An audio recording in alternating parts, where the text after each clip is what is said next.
하늘빛 향기 시청자 여러분, 그리고 선교지에서 하나님의 복음을 열심히 전하고 계시는 선교사님 여러분, 안녕하십니까? 표인봉입니다. 안녕하세요, 윤유선입니다.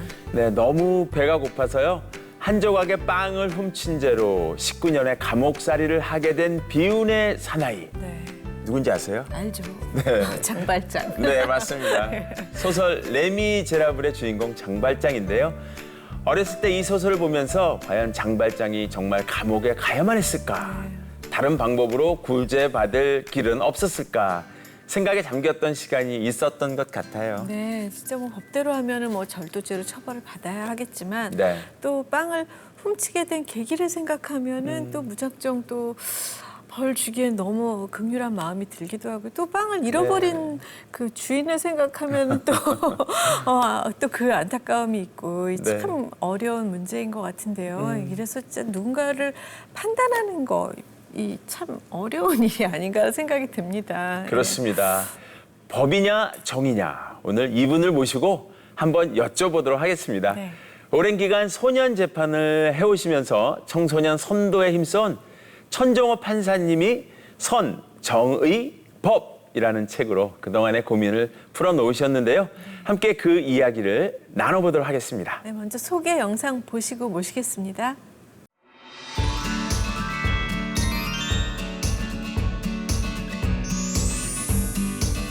소년범에 대한 의식 전환과 처우 개선을 위해 끊임없이 노력하는 호통 판사 천정호 판사.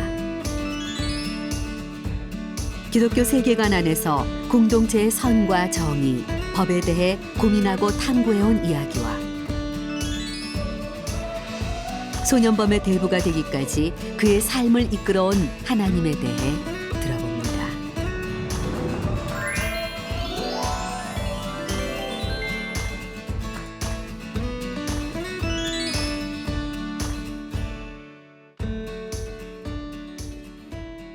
어서 오세요. 반갑습니다. 네, 감사합니다. 네. 본인 소개 부탁드리도록 하겠습니다. 예. 저는 부산지방법원에서 판사로 생활하고 있는 천정호라고 합니다. 여러분 뭐 잘 아시겠지만 닉네임은 호통판사라고 붙여져 있고요. 네. 네. 이번에 이 책 소개를 위해서 이 자리에 서게 됐습니다. 네. 한 시간 뜻깊은 시간 되기를 기대하겠습니다. 네. 현직 판사님이 오셨으니까 네. 아까 저희가 나눴던 얘기 네, 좀 질문 장발장. 드려볼까요? 예. 장발장이 지금 이제 법정에 네. 딱 섰어요. 네. 피고로. 네. 예. 그럼 이제 판사님이시니까 네. 조금 전에 얘기처럼 장발장은 어떤 판결을 내리시겠습니까? 장발장에게. 네. 농담하자면 법대로 하면 됩니다. 네. 법대로. 네. 네, 법이라는 것은 그 시대와 그 사회를 반영한 그 규칙이라고 보시면 되고요. 그렇죠. 예. 근데 그 규칙 속에서 판사님들은 그 활동을 할 수밖에 없고 네. 그 규칙이 정의로운지 아닌지는 이제 우리 깊은 철학적 토대를 가지고 네. 해야 될 상황입니다. 그래서 장발장 같은 경우에는 그 당시에 시대 상황으로 봤을 때 판사님이 정당한 판결을 했다고 보여지고요. 네. 우리 지금 이 상황에서 만약 판결을 내린다면 그분이 초범인지 아닌지를 판단해야 되고 네. 그 전과가 많다면 집행유예 판결은 어렵지만 초범이고 하면 조카들 위해서 그렇게 하는 경우는 선처를 내려주지 않을까 네. 네. 그렇게 생각합니다. 이게 쉬운 일이 아닌 것 같아요, 진짜. 네. 속편을 써야 되겠는데요. 집행유예를 받은 장발장 해가지고. 초범인가 예. 아닌가. 네, 그동안 정말 소년 법정에서 네. 많은 그 비행 청소년이라고 해야 될까요? 소년들을 막 사랑으로 호통쳐 주시고 많은 분들이 이제 판사님을 알고 계신데요. 이번에 책을 네. 선정의법 쓰셨어요. 네, 이 주제가 꽤 무거운 주제인데 네, 어떤 어렵습니다. 책일까요? 네.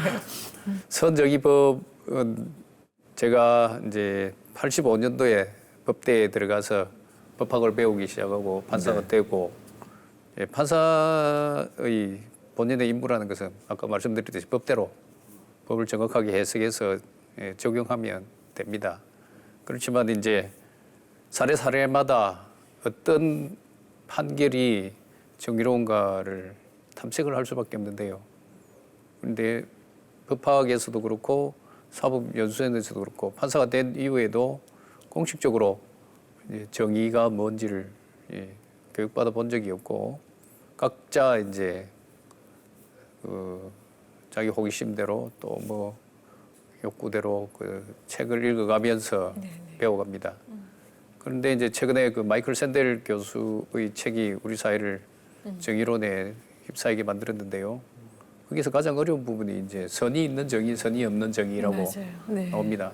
그러면 이제 법학을 해서 정의론까지 갔는데 또 정의를 찾아서 가보니까 선이 나오는 거예요. 네. 그럼 그 선과 정의와 법이 어떻게 이제 연결되는지를 저는 알고 싶었고 그 이유는 이제 성경에 가장 많이 나오는 게 선으로 악을 이기라는 선의 문제, 네. 정의와 공의라는 그 정의의 문제, 그리스도의 법을 성취하라는 그 법의 문제, 이 세 가지가 성경의 핵심 사상인데 우리가 이게 연결하지 못하고 있었던 것 아닌가 해서 이번에 이제 GNM에서 이 부분에 관해서 페이스 앤 워크라고 네.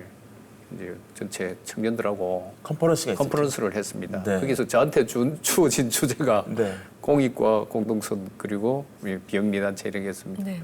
제가 깜짝 놀랐습니다. 왜냐하면 법을 이제 겨우 어느 정도 알게 되고 정의를 어느 정도 알게 되는데 선의 문제를 이제 고민하고 있는 차에 선에서 가장 어려운 부분이 공동선이라고 생각되는데 공동선을 주제로 저한테 이제 그 패널에 참여해달라고 해서 제가 오히려 그분들한테 물었습니다. 공동선에 좀 관해서 저에게 좀 가르쳐 달라고. 그러니까 그분들도 깊은 그 연구 없이 그냥 이 주제가 좋겠다 해서 정했던 겁니다. 그런데 저는 이제 그 패널로 참여하기 위해서는 공익과 공동선이 뭔지를 알고 들어가야지만 청년들의 또 호기심을 풀어줄 수 있을 것 같아서 맞아요. 네. 예, 그때부터 막 고민을.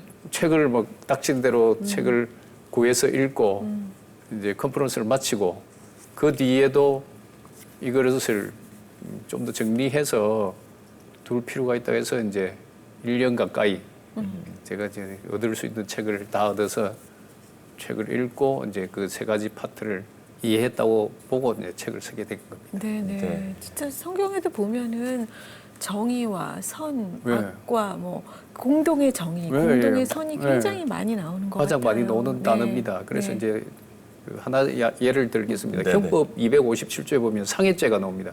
상해. 상해, 네. 사람을 때려서 상해를 입히는 네. 상해죄. 그 1항에 보면 사람을 상해한 자는 그 7년 이하의 징역에 처하도록 돼 있거든요. 네. 근데 2항에 보면 그 존속을 상해한 자는 네. 10년 이하로 돼 있습니다. 네네. 그러니까 일반 사람보다 존속에 대해서는 더 무겁죠. 3년 정도 무겁게 처벌할 수 있도록 법이 돼 있거든요. 네. 이것이 법의 문제입니다. 법은 규정돼 있기 때문에 우리는 그동안 상해죄 하면 존속인지 아닌지 구분해서 판결을 하면 되었는데요. 네. 그러면 이 일반 사람도 사람이고 존속도 사람이지 않습니까? 사람의 가치가 동등하다가 생각된다면 왜 두 경우에 3년의 차이를 두는 걸까? 거기에서 나오는 게 선입니다. 이것은 가족 공동체의 가치, 그걸 선이라고 하거든요. 그리고 공동선, 가족 공동체의 가치, 가족 공동선, 그것이 한마디로 말하면 효입니다. 가족 공동체의 가치를 존중하겠다는 뜻이 포함되어 있습니다. 네네. 그게 선의 문제고요. 네. 그럼 이제 개별적으로 이제 들어가서 그 미성년자인 일진이 A라는 아이가 네. 학교에서 친구를 괴롭혀서 상해를 당한 경우하고 어느 날 이 아이가 집에 왔는데 그동안 아버지로부터 심한 학대를 받다가 오늘도 때리니까 도저히 참지 못해서 아버지를 때려서 상해를 당한 경우하고 자 그렇다면 이건 존속 상해고 일반 상해지 않습니까? 네. 존속 상해이기 때문에 중하게 처벌해야 되는데 법 규정에 따르면 과연 그 두 개의 사례를 놓고 어느 쪽을 더 무겁게 처벌하겠습니까? 그 친구를 아무런 이유 없이 괴롭힌 거냐 아니면 아버지로부터 그 심한 학대를 받아오다가 우연히 망하다가 상해를 입힌 경우 그래서 저 같은 경우, 저 같은 사람한테 그 질문이 온다면 저는 학교에서 일진한테 그 맞은 거를 좀 더 그렇죠. 무겁게 해야 되는. 예, 그 부분이 이제 정의의 문제입니다. 예. 실제 사례에 들어가서 얼마의 형을 줄 것이냐. 그래서 아까 말했듯이 공동체에서는 효고, 그다음 법원 상해죄 규정이 있고, 그 중간에서 판사님들이 이 공동성과 그다음 법을 규정을 가지고 어떤 정의를 실현해 갈 것이냐 하는 게 정의의 문제. 그래서 선과 정의와 법이 네. 이해가 될 수 있습니다. 기본적으로 그렇게 보시면 판사님들이 어떤 체제하에서 법을 평하고 하는지 볼 수도 있고요. 우리 성경에도 보면 이제 그렇게 보면 조금 더 선과 정의와 법이 이해될 수가 있습니다. 네. 네. 제가 듣기로는 책을 1년 동안 네. 집필하시면서 네. 정치학, 철학, 또 윤리학, 신학, 뭐 하여튼 관련한 그 모든 학문들을 네. 사법고시 보실 때보다 더 열심히 공부하셨다는 그런 풍문이 있었습니다. 네. 예. 어떻게 준비하셨는지요? 저는 이제 법학은 어느 정도 해왔기 때문에 네. 정의의 문제를 이제 탐구하기 위해서 책을 정의론에 관한 책을 사서 구입해서 읽었고요. 네. 그다음 단계가 이제 선의 문제를 또 논하는 책을 사서 읽어야 됩니다. 그래서 법학에서는 제가 뭐 전공하는 과목이니까 그렇게 뭐 많은 책을 사지 않았습니다만 정의론에 가서는 이제 정의론이 어디서 주로 논하냐면 그 정치학에서 논합니다. 네. 정치학과 경제학에서. 네. 네. 그러니까 정치학, 경제학 책을 사서 읽었습니다.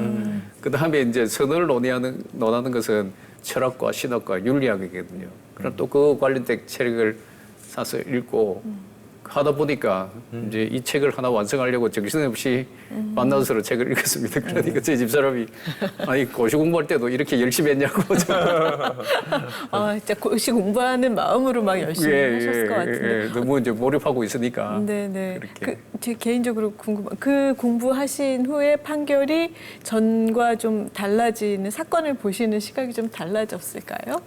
이제 그 이해를 가지고 저는 이제 판결보다는 예, 소년 위기 네. 청소년들에 네, 대한 네, 네, 처우 개선을 위한 논리를 이게 제가 합리적 근거를 찾게 된 거죠. 예, 그래서 그 그렇습니다. 노력하신 게 이 책을 쓰는데도 영향을 그렇죠. 끼치셨을 것 같아요. 아까 보시면 네. 장발장 사례를 보시면요, 네. 그 빵을 훔쳤습니다. 빵을 훔친 이유가 그냥 자기 집에 돈이 있는데도 불구하고 훔친 것이 아니고 그렇죠. 예, 배고파서 훔쳤지 않습니까? 그럼 거기에 대한 처벌을 합니다. 그죠? 그 처벌을 하지 않는 것은 정의롭지 못하니까 일단 네. 처벌을 합니다. 그러면 처벌하고 나서 재범을 막기 위해서는 어떻게 하는 것이 맞느냐, 그런 문제가 생기거든요. 그럼 그에게 우리가 복지적 혜택을 주든지 아니면 누군가 자선을 해서 그 사람이 빵을 살 수 있도록 해줘야 됩니다. 그것도 정의거든요. 네, 네. 근데 우리 사회의 정의는요, 범죄를 저지르면 거기에 대해서 처벌만 하라. 여기까지 생각하시는데 실질적으로는 더 넘어서 소득을 취득할 수 없는 미성년자들 경우에 배가 고파서 빵을 훔쳤는데요, 거기에 대해 처벌을 합니다. 처벌하고 난 뒤에 네가 알아서 다시 배고픔을 해결하라 하는 것은 정의롭지 못하거든요. 그렇죠. 예. 그래서 이제 처벌하는 것은 시정적 정의가 되고요. 그 새로운 빵을 나눠주는 것은 배분적 정의라고 합니다. 그런데 이제 우리 국민들은 이쪽 시정적 정의에만 관심이 계세요. 그렇죠. 그래서 배분적 정의는 관심이 없기 때문에 정의를 논하다 보니까 이게 이제 시정적 정의와 배분적 정의로 나눠지고, 이런 근거를 가지고 제가 이제 이 아이들에게 재범 방지를 위해서 뭔가 하는 것도 정의롭지 않느냐. 그렇게 해서 이제 여러 가지 활동을 할 수가 있었던 겁니다. 네, 네. 네. 책을 다시 한번 이렇게 살펴보니까요. 공동체의 정의는 하나님의 선을 통해 온전해진다. 이렇게 카피 문구가 이렇게 되어 있거든요. 네. 맞죠? 예, 예. 이 제목이 말하는 선과 정의와 법에 대해서 네. 예, 이렇게 설명을 해주시면서 예, 이 카피 문구처럼 결국에 가서는 하나님이 궁금해지는 예, 그런 그렇죠. 비결로 갈 수 있는 맞습니다. 그런 책이 아닌가. 예, 예. 저는 그렇게 분석을 했는데 맞습니다. 맞습니다. 네. 네. 왜냐하면 이제 선이라는 것은 그 우리말로 표현하면 좋다, 네. 좋음입니다. 착함이 아니고 어떤 삶이 좋다, 이런 뜻이거든요. 네. 좋은 것들을 포괄할 수 있는 더 좋은 것이 뭐냐, 이래 하다 보면요, 좋다는 것은 이 단계가 있을 수밖에 없고요. 그거는 최고의 단계로 갑니다. 그래서 최고 좋은 것을 최고선이라고요. 그럼 그것은 결국 하나님께로 갈 수밖에 없습니다. 네, 네, 네. 어떤 사람들은 그것을 행복이라고 하는데요. 우리 기독교 입장에서는 최고선은 하나님이었습니다. 그래서 하나님께서 그 아담과 하와를 부부 공동체를 만들어 주시고 거기에 따른 공동선을 만들어 주셨고요. 그 선을 바탕으로 우리가 법을 만들고요. 그 만든 그 바탕 속에서 우리가 어떻게 하면 정의를 이룰 것이냐 이렇게 합니다. 그런데 19세기부터 계몽주의 시대가 들어오면서 인본주의가 들어왔습니다. 인본주의가 들어오면서 하나님이 인문 철학에 사라집니다. 네. 그러면 결국 하나님 사라진다는 것은 선이 사라진다는 겁니다. 네, 네. 네, 선이 사라진다는 것은 결국 정의론이 그 선을 찾는 정의론이 아니고 권리를 찾는 정의론으로 갑니다. 그러다 보니까 법학은 선을 논할 필요가 없고 그런 맥락에서 저희들이 법학할 때 선과 정의를 안 배워도 법학을 할 수 있는 상황이 된 거죠. 네, 네, 네. 근데 그 소년 범죄를 오래 네. 소년 법정에 오래 계셨잖아요. 네. 몇 년 동안 소년 법정을 2010년 2월부터 네. 2018년 2월까지 8년간 네. 했습니다. 우연히 창원지방법원에 가서 소년 재판을 시작했고요. 근데 그 소년 법정을 왜 떠나셨을까 궁금해하시는 분들도 많이 계신 것 같아요. 네. 예. 저도 사실 제가 소년 재판을 하고 싶어서 한 것이 아니고 네. 아. 네, 돌아보니까 하나님께서 이 길을 이끄셨더라고요. 네. 소년들은 아까 말씀드렸듯이 비행이라는 혐오감을 줍니다. 또 가정에 해치돼가지고 그들이 그 처우가 개선되지 않아도 또 비행에서 벗어나지 못해도 우리 사회가 범죄자, 비행 청소년들에 대해서는 그만큼 일반 건강한 아이들보다는 많은 혜택을 주지 못하거든요. 그렇죠. 예. 솔직히 말하면 교회 자체에서도 이 아이들을 대변할 사람이 많지 않았습니다. 네, 네. 근데 제가 우연히 거기에 들어가서 이제 지내다 보니까 이 아이들을 처우를 개선해서 좀 더 나은 상황을 줘서 재범을 막아야 되겠다는 생각에서 했고요. 그러다 보니까 하나님께서 이제 뭐 지명도도 얻게 해주시고 하면서 3년 차 정도 들어갈 무렵에 소년재판도 하고 3년 차 들어갈 무렵에 제가 이제 인터뷰도 많이 하게 되고 그러면서 이제 제가 꿈이 생겼다고 소년재판 판사로서 평생 이제 정년까지 가겠다. 이제 정치는 안 하겠다 이제 이렇게 얘기했던 거죠. 근데 2018년 이혼을 이제 일반 재판. 예, 저는 소년재판 계속 남고 싶었는데 네, 네. 일반 사건으로 가라고 인사명령이 내렸습니다. 네. 판사들은 거기에 이제 따를 수밖에 없는데요. 저로서는 이제 소년재판을 하고 정년퇴직을 하겠다는 이 약속을 제가 어기게 될 것 같더라고요. 네, 네. 국민들 보기에 저 사람이 이제 지명도 높아지고 하니까 일반 재판 가고 경력 관리하다가 그 정치 나가는 거 아니냐 이제 이렇게 이제 생각할 수도 있을 것 같아서요.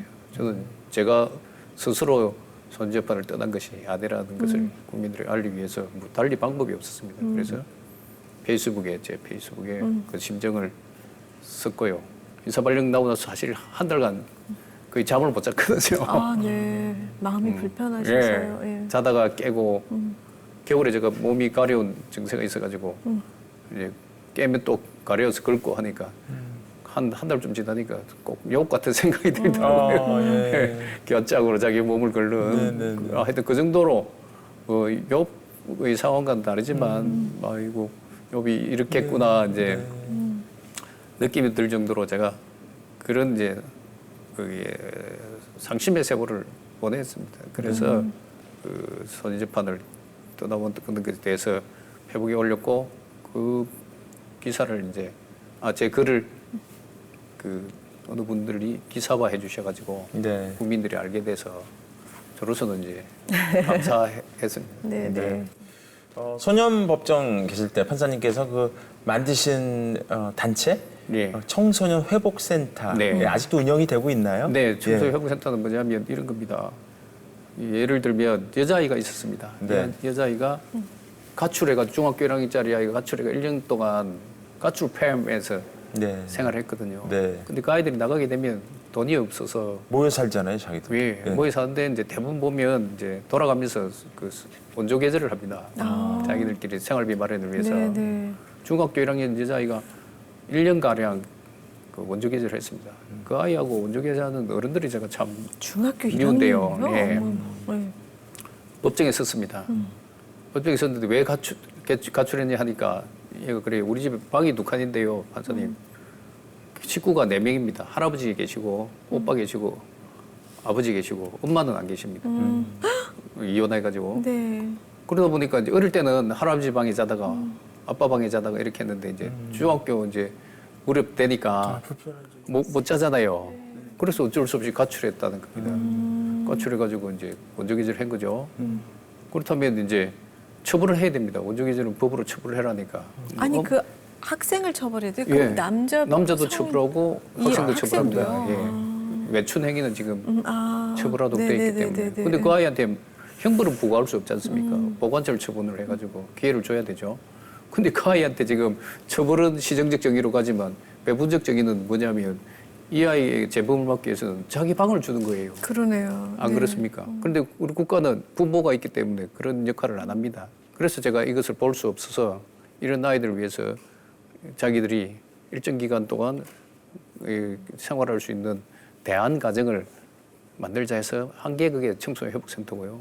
그 아이도 거기서 1년간 생활하고 잘 지내다가 돌아갔는데 돌아가면 여전히 또 그 집에- 자기 상황이 네. 집안 상황이 안 좋으면 또 가출하고 그렇게 합니다. 그래서 만든 것이 이제 청소년 회복센터입니다. 예. 회복센터에는 지금 그 정부에서 운영을 하시는 건가요? 청소년 회복센터 2010년도 11월에 제가 처음 시작했고요. 네. 네. 그때는 법도 없었습니다만은 예, 하나님께서 정말 기적적으로 도움을 주셔가지고 청소년 회복 지원 시설이라는 예, 법 명칭도 없게 돼서 그 법도 개정됐고요.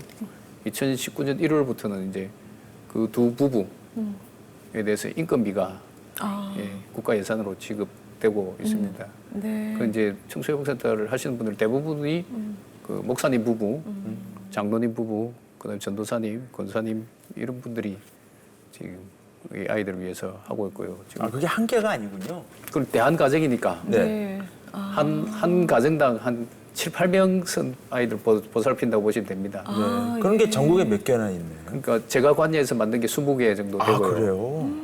그다음에 새로 이제 법안이 통과되고 예산이 나오니까 다른 지역에서 가톨릭 단체에서 이제 만들어 나가고 있습니다. 네네. 그러면 그곳에 있는 아이들과 뭐 소년 법정을 거쳐간 그 네. 청소년들과 지금도 소통을 하고 계실 건가요? 예, 지금 이제 회복센터에 있는 아이들은 거기서 그 대한 가정이기 때문에 다른 프로그램을 할 수 없습니다. 그래서 여러 가지 프로그램 지원이 있어야 됩니다. 그래서 심성순환을 위해서 걷기 산행도 하고요. 아, 그 다음에 뭐 매주 목요일 모여서 축구단도 운영하고요. 그 그다음에 회복센터 아이들끼리요? 예, 바리스타 네. 교육도 실시하고 뭐 그다음에 하나 투어의 그 협찬을 받아서 1년에 한 번 이제 동남아시아에 우리보다 못 사는 아이들을 해외 봉사. 보고 예 네. 자기가 내가 얼마나 내가 가진 조건이 얼마나 감사한지를 이제 비교해보고 그렇게 해서 또 변화되고 그렇게 하고 있습니다. 네. 네. 저도 제자를 가르쳐 본 적이 있는데요. 네. 예, 개그과가 있었어요. 아, 학교에서? 예, 학교에서 이제 그 가장 기쁠 때는 제가 가르친 제자가 개그맨이 돼서 예. 저를 찾아오면 막 너무 그 시간들이 값지고 막 그런 생각이 드는 거예요. 네네. 헛되지 않구나. 근데 판사님께서는 어쨌든 그렇게 청소년들과 지내면서 예, 청소년 법정에 온 친구들 그리고 또 이렇게 잘 대해주시고 네. 섬기시고 네. 그럼 이제 아이들이 또 사회로 나갔다가 네. 언젠가 또 연락을 해서 오고 그러는데 네. 또 잘 변화돼서 오는 아이를 보면 굉장히 기쁘시잖아요. 사실 그 비행 청소년들, 위기 청소년들과 이 사회 가시는 분들의 가장 어려운 점이 네. 이 아이들이 잘 되면 우리 앞에 잘 안 나타납니다. 아 그럴 수 있겠구나. 왜냐하면 예, 저하고 만약에 옆에 누군가 청년이 서 있었다든지 하면 네, 네. 그 사람들이 먼저 선입견이 판사님한테 재판받은 아이 아, 아닌가 그럴 수 있겠네. 네. 예, 이렇게 해서 네. 저희들은 그 무소식이, 희소식이라고 아. 예. 소식이 있으면 그 아이들은 비행을 저지르러 가고 우리 앞에 오던 아이들이기 네, 때문에 네. 그래서 이제 지금 말씀하신 것처럼 장성하고 잘 자라서 자랑 삼아 이렇게 내세울 수 있는 그런 환경이 안 됩니다. 그래서 참 이제 외로운 사역이라고 보시면 되고요. 그러네요. 예를 들면 한 아이가 있었는데 10년 전에 제가 재판을 한 아이인데 네. 페이스북으로 연락이 왔어요. 판사님 저 결혼합니다. 그래가지고 그래 나 깎아니까 오지 말라는 거예요. 솔직하게 네. 솔직하게 오지 어머, 어머. 마세요. 네. 그다음에 화환이라 보낼까 하니까 그것도 보내지 마세요. 왜냐하면 자기는 이제 잘 삽니다. 그러니까 제가 가서 괜히 그 시대에 안 좋았던 안 좋은 기억을 생각을 전해줄 수도 있을 수 있기 때문에 그래서 그래 행복하게 살아라. 아, 진짜 말씀 들어보니까 외로운 사역이 많네요. 그죠? 예. 그러네요. 묵묵히 뒤에서만 예, 섬겨야 하는. 예, 그리고 이제 이 사역을 하다 보면 이 외부에 알려야 되는데 이 아이들을 TV에 출연하고 싶은 분들이 많았습니다. 네. 그렇지만 그 아이들이 얼굴을 드러내고 이게 나중에 자기가 잘 돼가지고 그것이 그죠. 안 좋은 알려지. 영향을 미칠 수 있을까 봐 얼굴도 못 드러냅니다. 그래서 사실은 제가 이 모든 활동에 제 얼굴을 드러낼 수밖에 없어요. 그런 이제 오해 아닌 오해도 받기도 합니다. 네. 왜 그래 TV에 자주 나가고 언론에 자주 나가냐. 네, 저는 이 아이들을 실상을 알려서 처우를 개선하고 싶은데 이 아이들이 못 나오니까 그렇죠. 누군가 해야죠. 네, 누군가. 저라도 대신 나가야 되지 않느냐. 그렇게 해서 하는 겁니다. 맞습니다. 법학을 공부하고 판사로 살면서 늘 채워지지 않는 갈증이 있었습니다. 정의에 대한 목소리는 높아졌지만 선의 미덕이 사라진 안타까운 시대. 우리 사회가 정의의 공동체를 넘어 예수 그리스도의 사랑으로 하나 되는 공동체가 되길 기도합니다.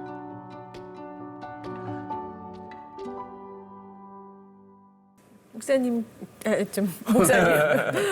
목사님 역할하고 계시죠. 그러니까 판사님 지금. 거의 네. 목사님처럼 네. 예, 사랑을 아닙니다, 이렇게 아닙니다. 예수님의 사랑을 전하고 계신데요. 예, 그 어떻게 신앙생활 하셨는지 궁금합니다. 예, 저는 그 모태 신앙이세요? 아닙니다.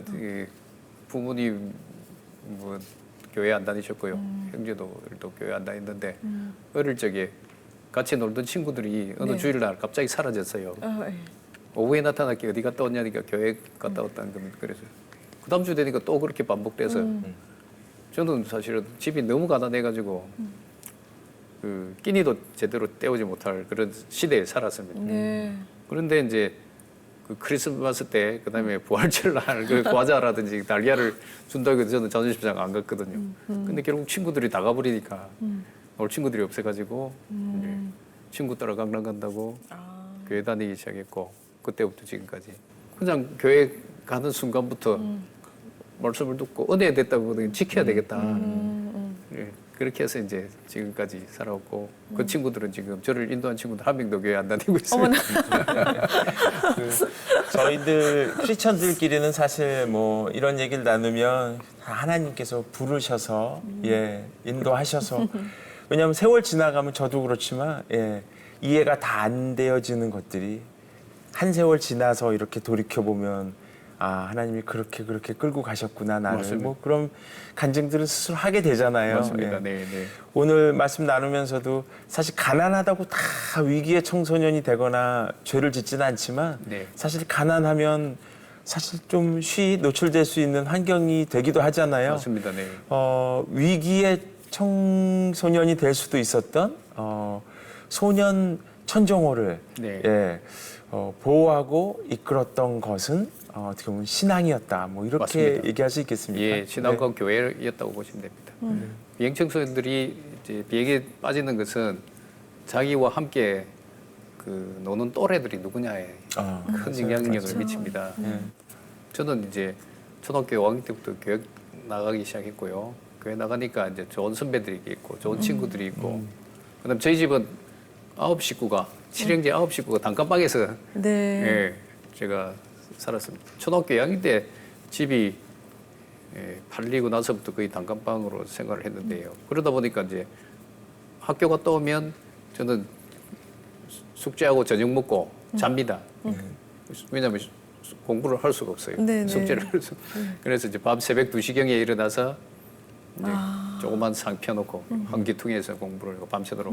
그렇게 하셨군요. 예. 그런데 이제 힘들면 저희 집 바로 앞에 교회가 있어서 달려가서 교회 가서 기도하고 주일날도 그렇고 토요일도 그렇고 그럼 교회가 제 신앙의 뭐 모태였다고 보시면 되고요. 네. 놀이터이기도 하고 공부방이기도 하고 그렇습니다. 그러니까 저는 이 교회에 소속된 그 자체가 저 주위에 비행기에서 울타리가 되어주는 예, 공동체가 있었기 때문인가 하는 생각합니다. 제 친구 중에 그 중학교 친구인데요. 지금 칠성파에서 어우. 예, 갑자기 그 단어를 들으니까 정신이 엄청납니다. 네. 칠성파에서 활동하다가 지금 무기징역수로 살고 있는 네. 친구가 있습니다. 네. 그런 친구들이 비교해 보면 저는 좀 어, 다른 삶이라고 보시면 됩니다. 네. 네. 네. 참. 아, 그렇군요. 아내분께서도 예, 올해부터는 청소년 사역을 시작하셨다는 얘기를 들었는데요. 예, 그 사역의 현장에 다녀와서는 어떤 얘기들을 나누세요? 청소년 사역을 뭐 시작했다기보다는 네. 예, 지금 고등학교 교사인데요. 아, 그러시구나. 예. 올해 그냥 의도치 않게 휴직을 하고 네. 네. 근데 마침 코로나가 와서 휴직 잘했다고 네, 했고요. 네, 네, 네. 휴직하고 나니까 이제 시간이 있어서 청소회복센터에서 네.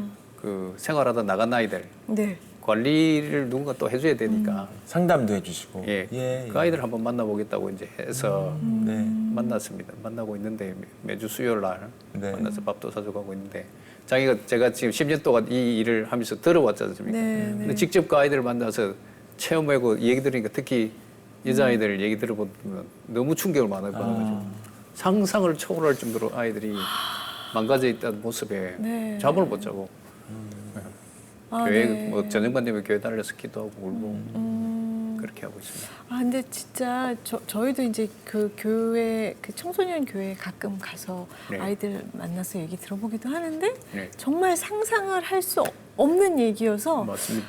어떻게 그러니까 상담을 해줘야 될지 엄두가 안 나더라고요. 네, 그래서 이제 네. 기본적으로 이렇게 생각하시면 됩니다. 뭐 아이들이 제로 베이스라고 하면 이 아이들은 마이너스 상태라서 마이너스 제로 베이스까지 올라가는 것에도 지금 아이들한테는 잘 된 일이거든요. 근데 그 제로 베이스까지 올리는 게 너무나 네. 힘듭니다. 이 완전 중력의 힘인지 몰라도 계속 아래로 내려가니까. 아까 그 사모님께서 청소년 상담하신다고 말씀하셨잖아요. 근데 네. 그 상담도 궁금해가지고요. 또 어떤 그 혼자만 그렇게 아이들을 만나시는 건지 제 집사람이요? 네네네.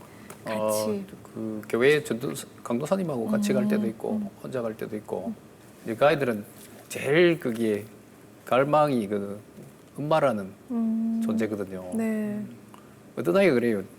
지금 우리 축구단에 그 주장하는 아이인데 26살, 25살쯤 됐습니다.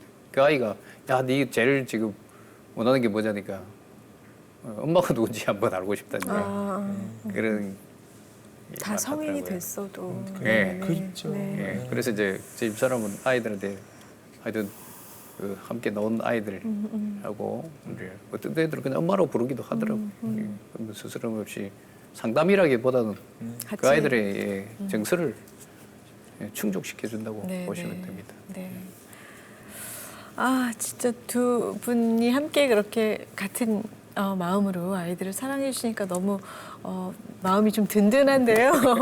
댁에서는 또 어떠실지 이렇게 법정에서 호통 치시는 것처럼 호통을 치시는 부모님이실지 어떨지 궁금하네요. 아이들한테는 사실 호통을 우리 아이들한테 잘 안 치시는 거예요? 못 치시는 거예요?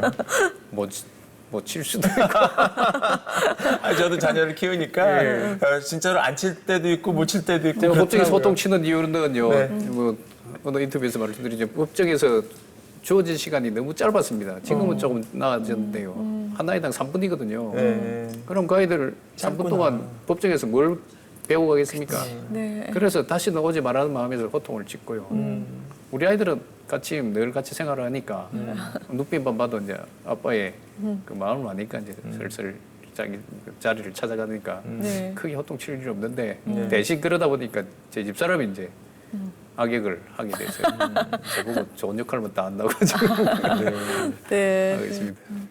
아, 말씀 듣고 이렇게 얘기 나누다 보니까요. 예, 앞으로 판사님께서 얼마만큼 또 하나님의 사랑을 더 많이 나눠주실지 기대가 되는데요. 네. 어떤 꿈과 비전 또 행보에 대한 생각들 갖고 계신지 듣고 싶네요. 네. 예, 저는 이제 2018년도에 소년법정을 갑자기 떠났을 때는 참 마음이 무거웠던 게 그 당시만 해도 청소회복센터가 예산 지원이 안 이루어진 상태입니다. 네, 네. 그래서 저는 예산 지원이 이루어져야지만 이분들이 이제 아이들을 보살피는데 좀 더 도움이 되겠다 싶어서 했는데 하나님께서 뭐 특별한 섭리로 예산 지원이 이루어지게 하셨고 그리고 지금 마음으로서도 이제 저는 그 소년법정 돌아가도 좋고 안 돌아가도 좋고 이제 그런 상태에 있습니다만은 저에게 주신 현재 판사라는 권한 그다음에 또 여러 가지 주신 지명도를 가지고 다음 세대를 위해서 좀 더 의미 있는 일을 하고 갔으면 좋겠다고 생각합니다. 최근에도 이제 저도 고민하고 있는 창조와 진화에 관한 그런 부분도 좀 더 정리해서 아이들이 그런 이제 무신론의 그 홍수에 빠지지 않도록 뭔가 또 다른 책을 하나 써볼까 하는 생각도 있고요. 네, 그 다음에 이제 가장 큰 기도 제목은 그리스도인으로서 그리스도인답게 품격 있게 살았다고 하는 평을 듣고 하나님께로 가고 싶습니다. 그게 제 현재 가장 큰 소망입니다. 네. 네, 저희도 함께 기도하도록 하겠습니다. 네. 감사합니다. 네, 오늘 귀한 시간 감사드립니다. 네. 호통 판사라는 별명을 갖고 있었지만, 네, 그 호통도 하나님이 주시는 사랑이 없이는 불가능했구나라는 그런 마음을 가졌고요. 선, 정의, 법이라는 이름에 책에 담겨진 그 하나님의 사랑을 모두가 함께 나누는 그런 시간이 됐으면 좋겠습니다. 네. 네. 예수님이 말씀하시기를 정말 고아와 과부 사랑하라고 하셨는데 네. 사실 너무 요새 또 뭐 그 아동 학대, 가정 폭력도 많이 이렇게 뉴스가 돼서 더 안타까운 마음이 많은데요. 정말 저희 사랑의 공동체가 돼서 교회가 이 아이들을 더 많이 품을 수 있는 그런 시간이 됐으면 하는 마음이 가득합니다. 네. 함께해 주신 여러분 고맙습니다. 다음 시간에 뵙겠습니다.